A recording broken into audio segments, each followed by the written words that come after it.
right, so let's just move right ahead here. Right. Forge ahead. Renato Babalu Sobral versus Ramo Thierry Sokuju, also known as Soko or Sokuju, something like that. Babalu is 30-7. He's 6'1", 205. He's age 33. He's got great BJJ. He's got some pretty good striking skills as well. Sokuju is 5-3, having lost, I believe, 2 fights in the UFC, and I guess they decided they didn't want him right about now. So he moved on. He's 6-0, or 6 foot, 205. He's age 24, and he's an accomplished judoka. He's also got some striking. Matter of fact, he knocked out Little Nog in Pride. That takes some doing. Yeah, yeah. But you know, since that time, that seemed to be his kind of his peak, if you want to call it that. You know, and he also knocked out another Brazilian Jiu-Jitsu black belt.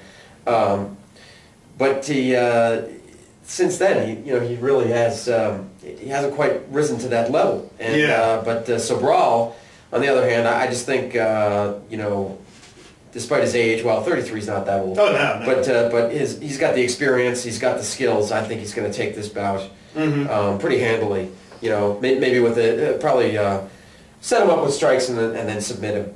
Get him. I think he's most comfortable on the ground, and I think he'll end up submitting him. Yeah, I mean, the thing is, if Babalu can take it to the ground, I'd say, you know, it's all his. You know, I'd be curious to see if Sokuju has kind of refined his act at all. I mean, he's undeniably a powerful striker. Right. You know, just seems to me that the guy could really use some finesse, some training and groundwork. You know, And cardio too. Exactly, Yeah. exactly. I mean, he needs to learn to pace himself. But I think that Babalu's superior ground skills are going to make all the difference in this fight. Okay, so we're on that one too. Yep. Geez, Tom, we're matching up. I mean, we haven't had a dispute yet. This is boring. Yeah. Sorry, this is so boring. You know? I'm gonna have to purposely just you know. Hey, Ted, what's with that stupid haircut? Jeez, man.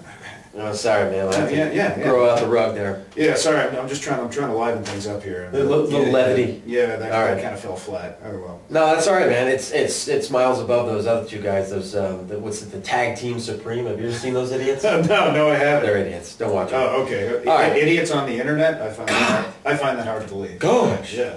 Anyway, Vitor Belfort, the Phenom, versus Matt Lindland. Vitor is 17-8. He's 6 foot 185. This is a middleweight bout. He's age 31. He's got great jiu-jitsu and striking. Matt Lindland is 21-5. He's same height and weight basically. 6'0", 185, and he's age 38. He's 7 years older than Vitor, and of course we know he's a very accomplished wrestler who does have some surprisingly good striking. The thing with Vitor is, you know, I hear about this time and time again on the internet, is that are we going to see the old Vitor or are we going to see the new Vitor? Now the old Vitor, I guess, was the one that people refer to back in the early days of the UFC, when he basically tore through everybody in a tournament, just destroy everybody with his striking. You know, he beat up people like Tank Abbott and Wanderlei Silva. You know, and I've seen a lot of fights where he just looked uninspired. You know, especially the fight with Kazushi Sakuraba, where he just kind of laid there and let Sakuraba, you know, do whatever he wanted. You know what I'm saying? So I don't know. I don't know. Maybe he is rejuvenated. I mean, I've seen other fights where he's kind of had, you know, touches of that magic of old. So I don't know. Lindland, on the other hand, you know, I was really surprised in the fight that he had a couple of years ago with Quentin Jackson, where he really showed off kind of a diverse attack. You know, he used a high kick. He used you know, some standing elbow. He used I mean, not just the ground and pound. You know, so I think he brings a you know, a varied, you know, a diverse attack. So I think I'm going to go with Lindland on this one. Probably a decision. Now he's kind of a grinder, so he's going to try to just grind out a you know, a decision unless he can get like a, you know, ground and pound win. Okay. How about you, Tom? Oh, okay. Whoa, boy. First disagreement of the night. Oh, all right, good. Yeah. Oh, now we're cooking, man. Okay. I'm going to go with Vitor. I mean, Yeah. Lindland, undeniably the gifted fighter. And like you said, he has a diverse arsenal. Yeah, yep. But I mean, Vitor, I think pound for pound is just a more talented fighter. He's been training with Randy Couture, which is that's true. He has been a point in his favor. Yeah. I think that once again it'll come down to a matter of superior ground skills. I think if he can just get Lindland on the ground, the Brazilian Jiu-Jitsu is going to take over. And what's interesting is that as I read, you're saying he's been training with Extreme Couture, and Randy Couture used to work out with Matt Lindland. Lindland, on the other hand, has Lindland. The name is just so tough. On the other hand, has been training at American Top Team, and I believe some of those guys used to train with Vitor. Oh, okay. So I mean, it's just crazy. Oh yeah. So really, it should be interesting to see what happens there in that bout.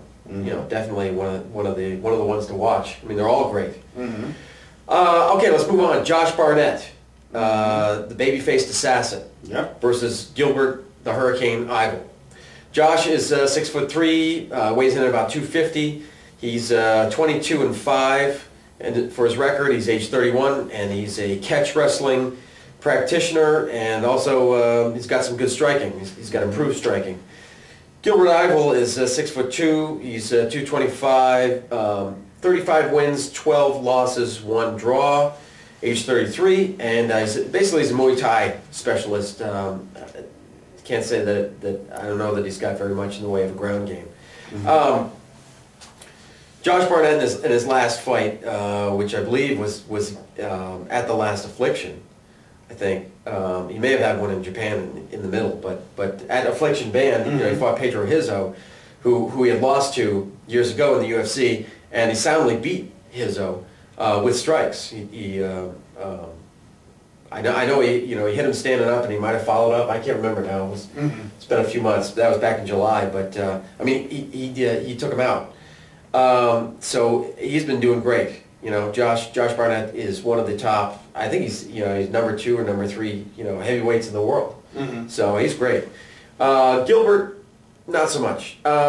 Gilbert, he's got this reputation for being one of the dirtiest players in the game. He beat up a ref. He's gouged Don Fry's eyes and stuff like that. He says he's gonna.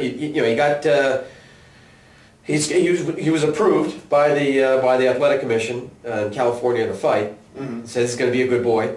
So I hope that he is. I know Josh can take care of himself if he's not. But I just don't see how he can win. I think I see Josh taking this one. Something like a toe hold or a neck crank, something a submission. Josh is going to submit him. Oh yeah. Well, personally, I'd like to see Josh take this one because, as you alluded to, Gilbert is a jackass, and I just want to see that guy get the crap beat out of him. I think what's really going to make the difference for Barnett is his boxing skills. He's as you alluded to before, he's shown a lot of progress in that respect. Right. So you think he's got enough confidence to try to stand with Gilbert? Yeah. Yes. Absolutely. Yeah. I think he's hungry. He's on the rise, and I think that he's got what it takes to go toe to toe with Gilbert. And if that doesn't do the job, I think his catch wrestling is. Yeah. He just got to watch out for like high kicks and stuff like that. Oh yeah, or eye gouging, or whatever else. Groin strikes. Whatever. Yeah. Okay. All that. Jackass. Anyway.